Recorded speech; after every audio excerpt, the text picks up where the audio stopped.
అసలే మనది కరువు ప్రాంతం అండి.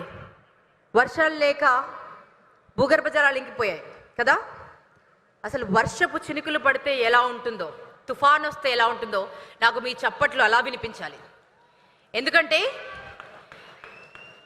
అందరూ కొంచెం చిన్న చూపు చూసుకుంటూ వెనకబడినటువంటి మన ప్రాంతాన్ని ప్రపంచం గర్వించేంత గొప్ప ప్రాంతంగా మార్చేందుకు కంకణం కట్టుకున్నటువంటి మన యువ నేత ఇక్కడ వస్తున్నారు, మాట్లాడబోతున్నారు. నాకు ఈ చప్పట్లు సరిపోవు.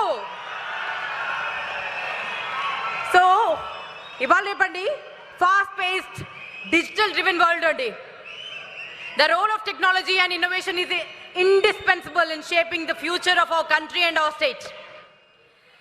సో ఒక విజన్, ఆ విజన్ని సాకారం చేసేందుకు అకుంఠిత దీక్ష, అవిశ్రాంత శ్రమ, నేను సాధించి తీరుతాను.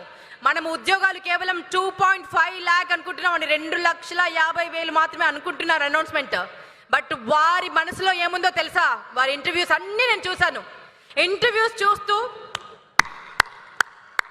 టీవీ ముందు నేను ఇలా కొట్టాను, మీరు ప్రత్యక్షంగా కూర్చున్నారు. 20 లక్షల ఉద్యోగాలు క్రియేట్ చేయాలి, మన రాష్ట్రం సుభిక్షం అవ్వాలి, అవ్వాల్సిందే. ఇంతకు ముందు జరిగిన తప్పులన్నింటినీ తుడిచేయాలి, ప్రతి ఒక్కరి జీవితాల్లో వెలుగులు నింపాలి అనుకున్న మన లోకేష్ గారికి మనస్ఫూర్తిగా మీ అందరి కరతాళ ధ్వనుల మధ్య స్వాగతం పలుకుతూ మిమ్మల్ని అందరినీ ఉద్దేశించి మాట్లాడవలసిందిగా రిక్వెస్ట్ చేస్తున్నాను. ఇంకొకసారి సరిపోదు చప్పట్లు.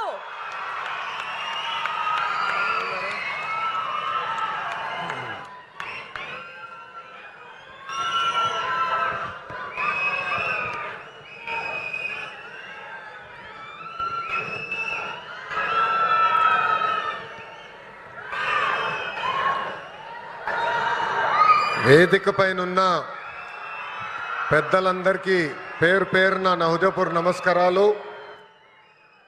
కొంతమంది గురించి ప్రత్యేకంగా నేను మాట్లాడాల్సిన అవసరం ఉంది. చూపించిన ప్రేమకు రెండింతలు తిరిగి నేను మీకోసం పని చేస్తానని